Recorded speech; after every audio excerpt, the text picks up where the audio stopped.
जय हिंद साथियों। आइए आज के क्लास में आपका स्वागत है। 2 दिन से क्लास नहीं हो पा रही थी, उसके पीछे कुछ कारण है। लेकिन अब हम लोग नए क्लास की तरफ बढ़ेंगे और अब कुछ कंटिन्यू वीडियो मिलेंगी। तो सबसे पहले हम बात करेंगे in the age of Chaucer. तो चौसर इंग्लिश लिटरेचर में, अंग्रेजी साहित्य में इनका बहुत बड़ा नाम है। तो सबसे पहले हम लोग डिस्कस करने वाले हैं कि एज ऑफ चौसर क्या है, इनके बारे में आज हम लोग पूरी इस लेक्चर चलेंगे और अगले वीडियो में आपको कुछ मल्टीपल चॉइस क्वेश्चन मिलेंगी। ये यूजीसी पॉइंट ऑफ व्यू से या फिर अगर बीए या एमए कहें इंग्लिश से, तो उनके लिए बहुत इंपॉर्टेंट होने वाले हैं। तो in the history of English literature, the age of Chaucer dated from 1340 to 1400, 1340 से 1400 तक बताया जाता है। और in 1340 Chaucer was born and in the 1400 Chaucer died. यानी इनका जो जन्म है वो 1340 में और इनकी मृत्यु 1400 में बताया जाता है। Because in Chaucer died, but in the history of England this age covers the reign of the three English monarchs. ऐसे तीन मोनार्क्स की चर्चा करते हैं जिसमें कि एडवर्ड थर्ड, रिचर्ड सेकेंड और हेनरी फोर्थ हैं। ऐसे इनके शासनकाल में बताए जाते हैं, तीन मोनार्क्स की चर्चा करते हैं। और हम लोग इस पे देखेंगे कि it was the medieval period in the history of England, और यह एक मध्यकाल यानी इंग्लैंड का एक मध्यकाल का इतिहास कह सकते हैं। और इसमें this was a period of a glaring social contrast and rapid political changes. और ये एक प्रकार का ऐसा था जिसमें कि स्पष्ट रूप से सामाजिक विरोधाभास और तीव्र राजनीतिक परिवर्तन का ये काल भी बताया जाते हैं। In the words of W H Hudson, Edward's reigns marks the highest development of medieval civilisation in England. और इसमें कि डब्ल्यू एच हडसन बताते हैं कि एडवर्ड के शासनकाल में ना इंग्लैंड में मध्ययुगीन की हम बात करें, जिसमें कि सभ्यता के उच्चतम विकास का भी प्रतीक माना जाता है। जो यह अंग्रेजी सॉरी का एक मध्यकाल, सॉरी मध्य ग्रीष्म काल कहा जाता है। यानी Edward's reigns marks the highest development of medieval civilisation in England. It was also the midsummer of English chivalry. The spirit of his court was that of romantic idealism, which fills Chaucer's on Night Sale, जिसमें कि चौसर ने अपनी एक book में लिखा है, night cell tell में। और फ्रांस के साथ साथ उनके लगातार युद्धों की कहानी से भी भरी हुई है। उसमें बताया है कि and the story of his successive wars with France, और आपको पता होगा कि फ्रांस का कैपिटल पेरिस भी है। तो and the famous victories of the Qureshi and Petrich, as written in the chronicles of Froissart, reads more like a brilliant novel।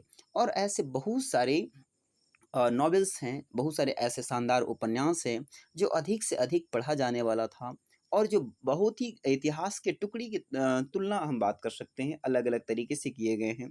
Then a piece of a sober history strong in its newly established unity, England went forth on its career of a foreign conquest। और इसमें हम बात करेंगे कि अपनी नव स्थापित एकता को मजबूत बनाने के लिए इंग्लैंड एक मूड में एक विदेशी कह सकते हैं उसके विजय के साथ साथ अपने करियर पर आगे बढ़ रहा था।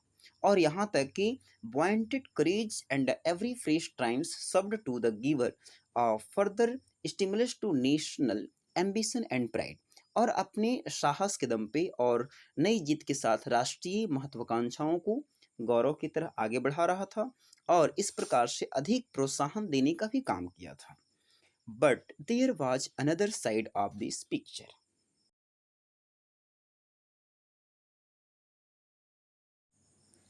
लेकिन इसमें बताया जाता है कि but there was another side of the picture too, it was a dark and a dismal side of a social contrast. लेकिन तस्वीर का दूसरा पहलू अगर देखा जाए तो सामाजिक विरोधाभास का भी एक शाय या फिर निराशाजनक पक्ष भी था। जैसे जैसे डेवलपमेंट कर रहे थे, जिस प्रकार से विकास हो रही थी, उस तरह से कहीं ना कहीं सोशल कंट्रास्ट भी हो रहे थे। With the increase of trade the commercial classes rolled in a wealth and lived in the extravagant luxury. और इस प्रकार से अगर मैं बात करूं तो बहुत सारे व्यापार में वृद्धि के साथ साथ वाणिज्यिक वर्ग के पास धन संपत्ति भी बढ़ गई थी। वे अत्यधिक विलासता में रहने लगे थे ना। एक्स्ट्रावेजेंट लग्जरी मतलब होता है विलासता। So did the royal families and the nobility.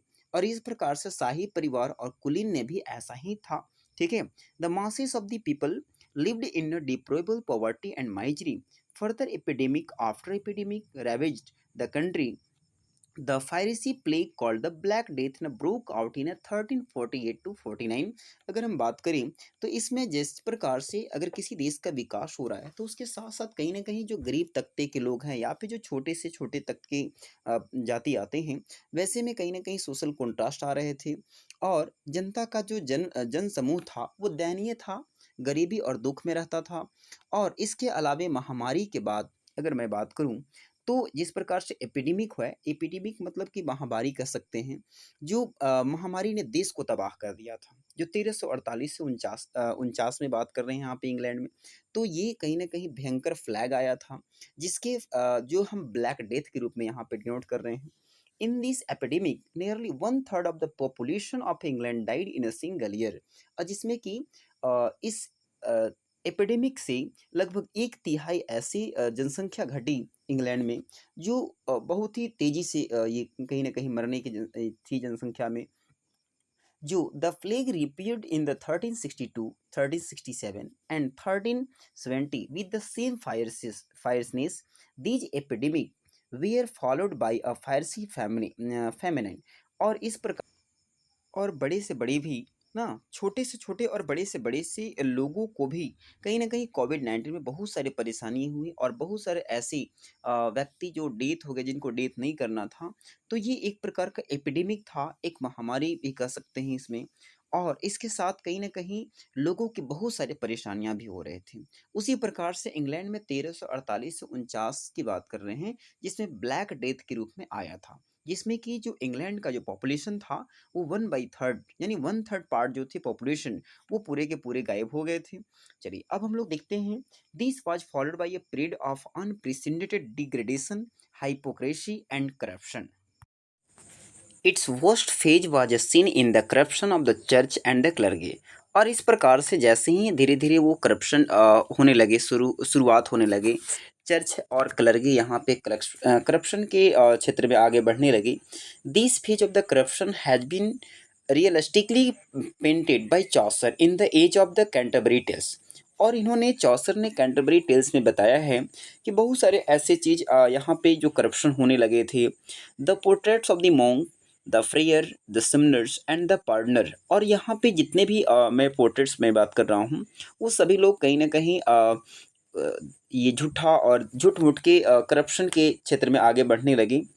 The partner and the persons, and this was the shocking state of the things in the religious world in England in Chaucer से। और चौसर के as में अगर मैं बात करूं तो यहाँ पे एक रिलीजियस वर्ल्ड के रूप में भी आ रहा था, जिस तरह से एक धार्मिक कर सकते हैं।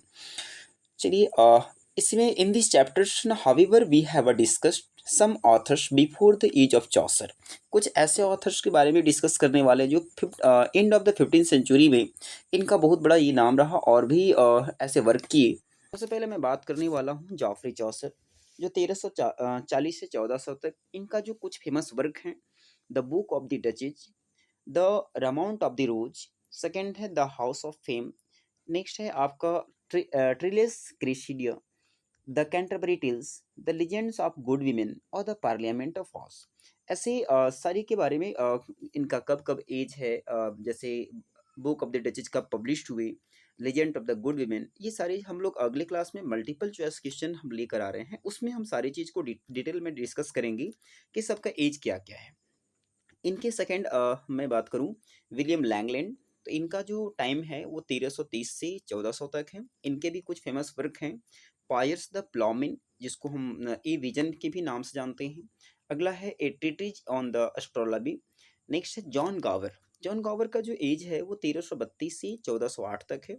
और इनका जो फेमस वर्क है कॉन्फ्यूशियो, अमांटिस एंड वॉक्स, क्लैमेंटिस है। नेक्स्ट है द स्पेकुलम्स मेडिटेंटिस।